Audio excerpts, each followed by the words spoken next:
All right, welcome back this week here, guys. Appreciate all my clients, all my customers doing everything they can to keep us afloat here.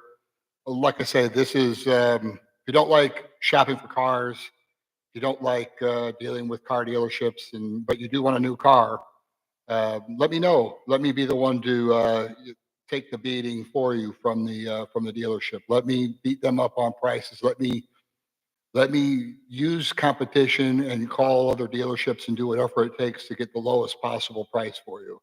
Uh, so I know the business in and out. I've been in the business for over a decade, so I know how the dealerships make money. I know how they get how they get their clients, how they behave when you're in the store. I mean, there's a reason why people don't like the sit buying a car process. They don't like going into the dealership and dealing with the stupid negotiating back and forth. And people ask all the time, well, why do they do that? It's just because it makes more money, quite frankly.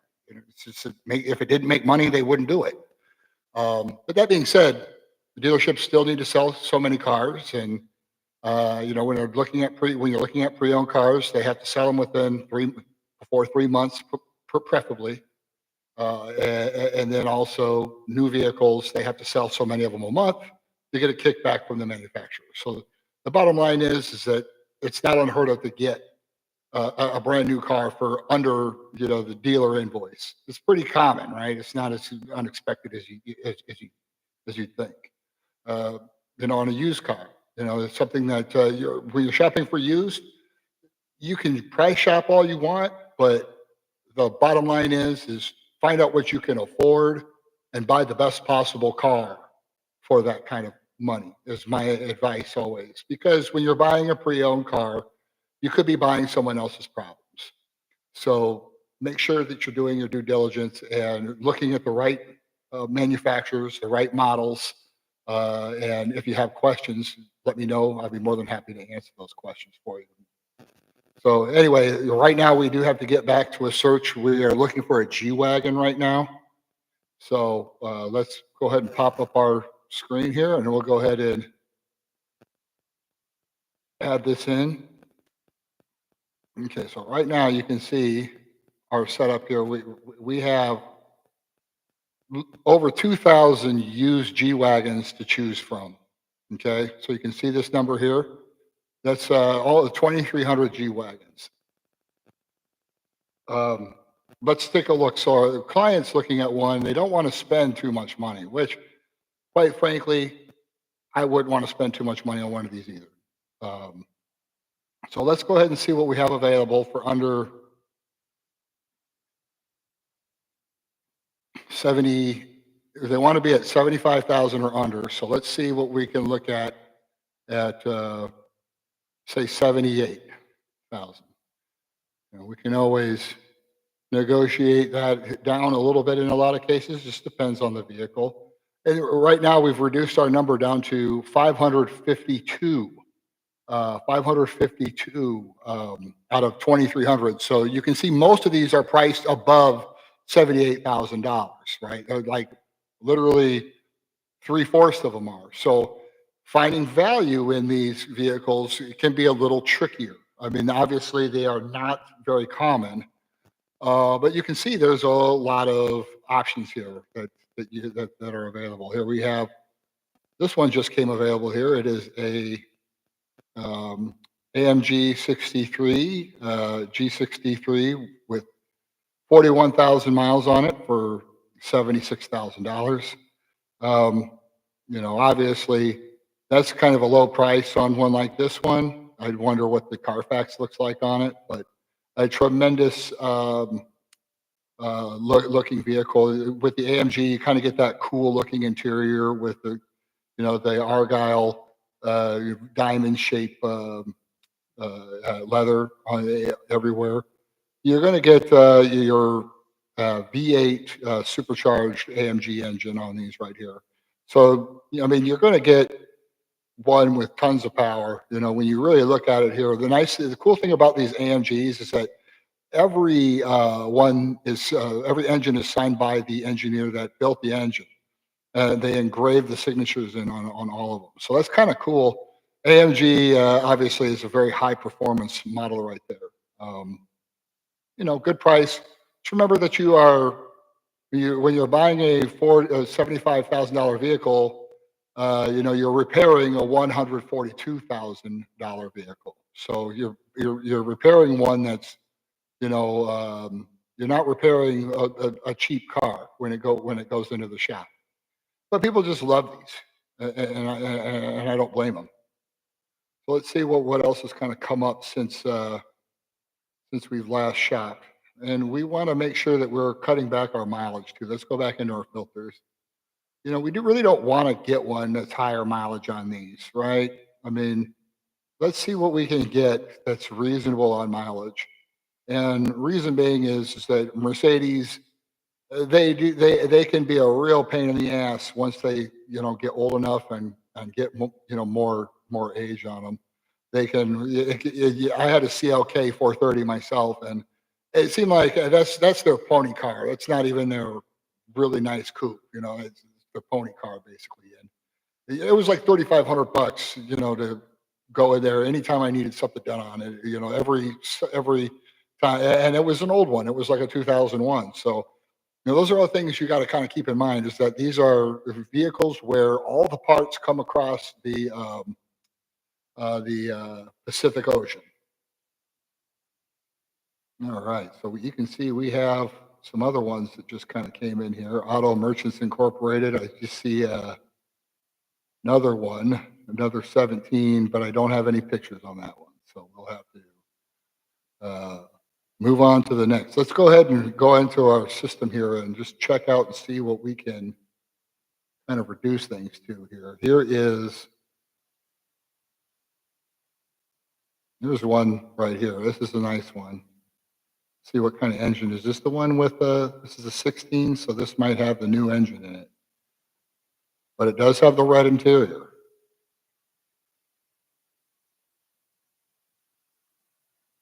And so yeah, they've had this priced at 75 and now they have it down to 73. Yeah, this one here, it does have that 4-liter V8. I prefer the 15, where you get the 5.5-liter V8, which is really a nice and actually aspirated engine. But this one shouldn't be too bad. For the money, it's only got 11,000 miles on it. You really can't go wrong with that. But I will definitely send this one over here. Let's just see if we can pull up a Carfax on this one. On here. And show me the Carfax. Okay, sure we are. Okay, great. So right here, we can take a look. This one here, great records right here. No accidents reported, 6 service records. So they've had this vehicle in the shop, all ready to roll, rack and roll. So this one here, just a tremendous option. You're talking about one where it's so low on miles, right? So low on miles that you really can't go wrong with one like this one here. I mean, all the depreciation's out of this one. This one was originally, let's see, originally $73,000 is what they're asking for it. They've already reduced the price from 76,000. So already, a $2,000 discount from what they were originally offering the vehicle. But you can see it was a $120,000 vehicle. Like I say, the depreciation's out of the car now. So depending on how many miles you put on it, depends on how much you can sell it for. But you could drive this one a long time and you'll see it doesn't really make much of a difference. Because when you go, let's say we go to ones with over 40,000 miles on them, they're still selling for $75,000, $80,000. So here's one with 50,000 miles on it. It's more expensive than this one with 11,000 miles. So when you consider those aspects right there, make sure you do your due diligence because there are cheap options out there, and you're better off getting into one that's going to be a good as far as mileage goes, because you can't roll the mileage back on these, right? You get one, it's all tricked out, it looks nice, you spend 75 grand on it, and it's got 80, 90,000 miles on it.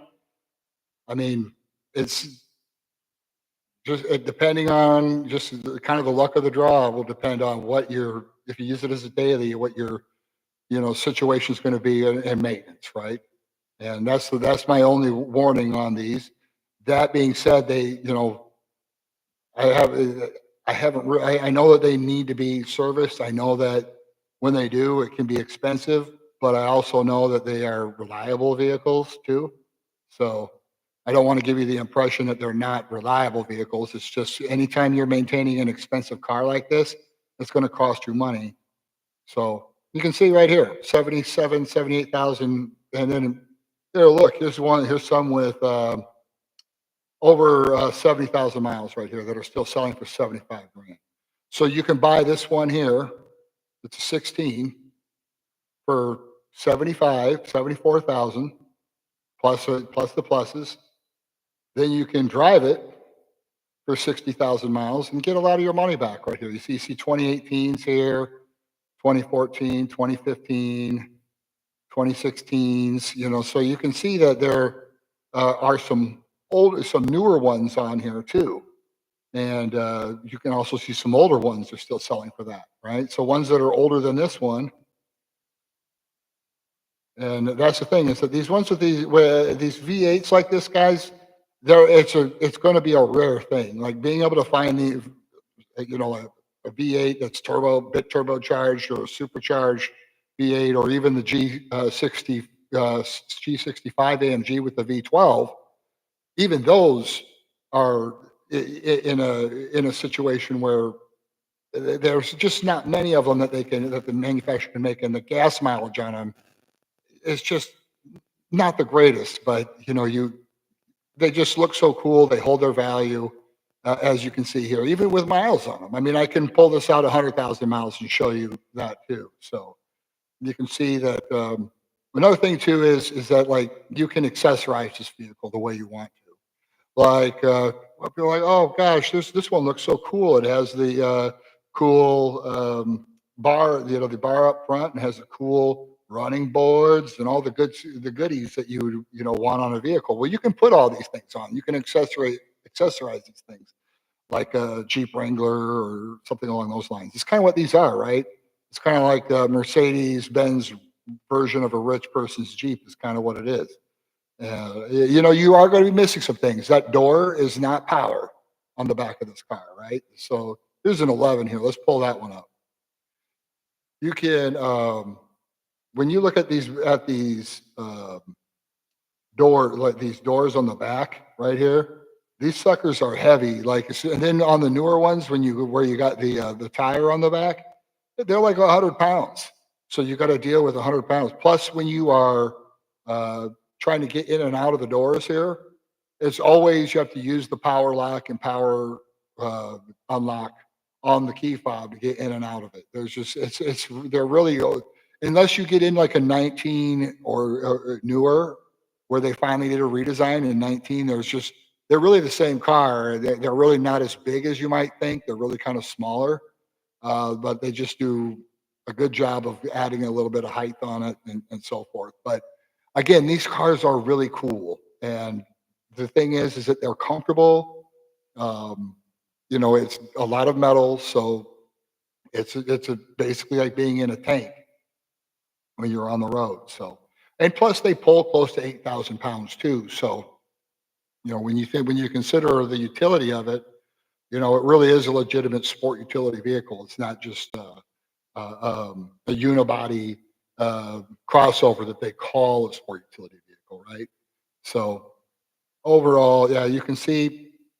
I mean, if you want to stay under $75,000, I recommend that, right? I mean, stay less money is always better on when you're buying a G-Wagon. Save your money, buy one that's a lower mileage one.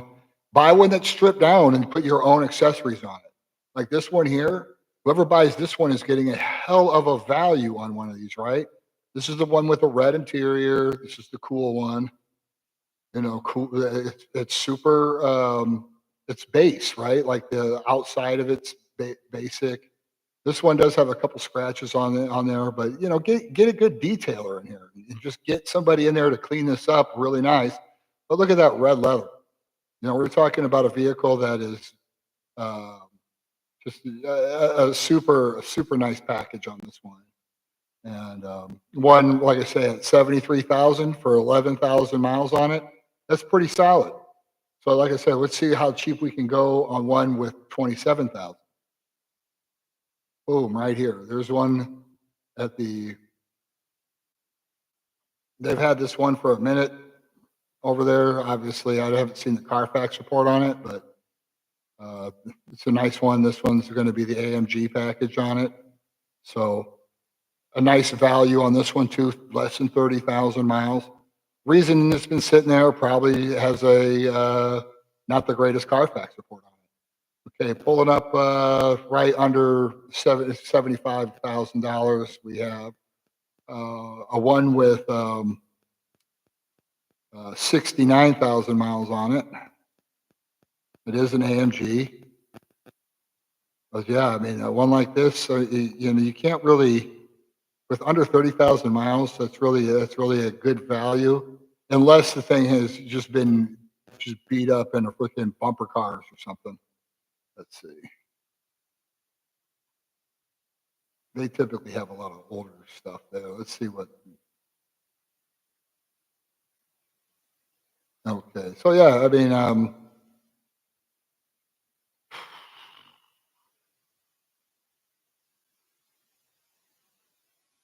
yeah, there's a bunch of them here. That would be good.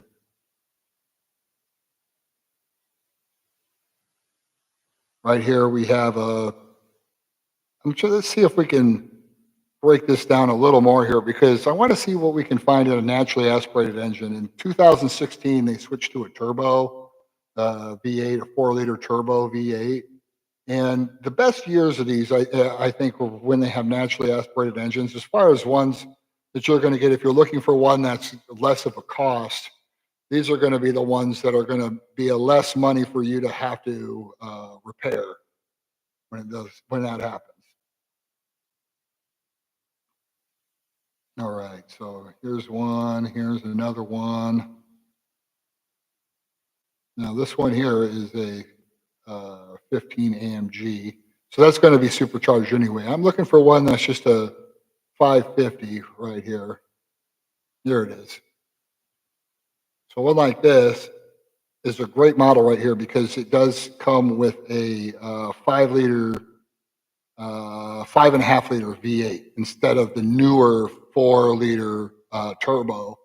So I mean, it's really kind of hard to say, hey, like go with one that has a turbocharged engine when you can get this one with this naturally aspirated motor on it. And again, though, you got to see the Carfax on this one. I don't know. Sometimes they can be too good to be true. But do we get see what? Sometimes it'll tell you the story on too, like vehicle options. Car story. Is there any information there? No. See full story.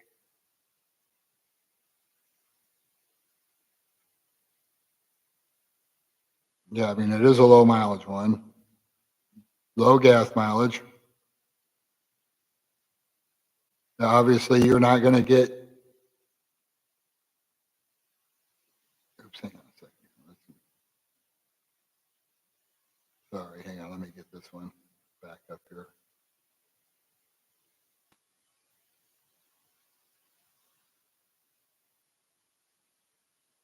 Well, yeah, that's not the one we wanted there. Let's look at this one.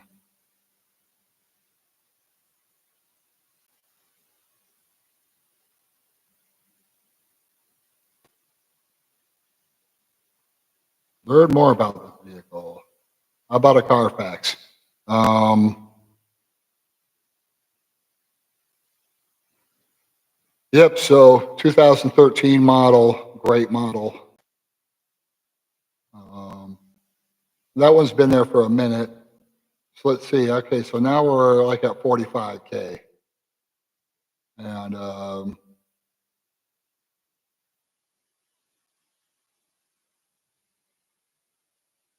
Here's one that's been driven like a soccer mom right here. Real lightly driven one here. It just blows me away. Like, look at these brakes on here. Like, you think like a vehicle this size would have bigger brakes on it. It just blows me away.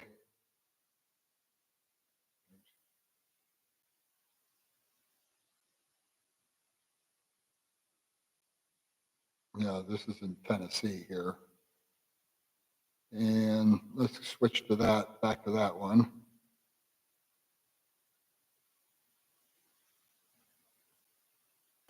Okay, so let's see if we have a Carfax report on here. We do.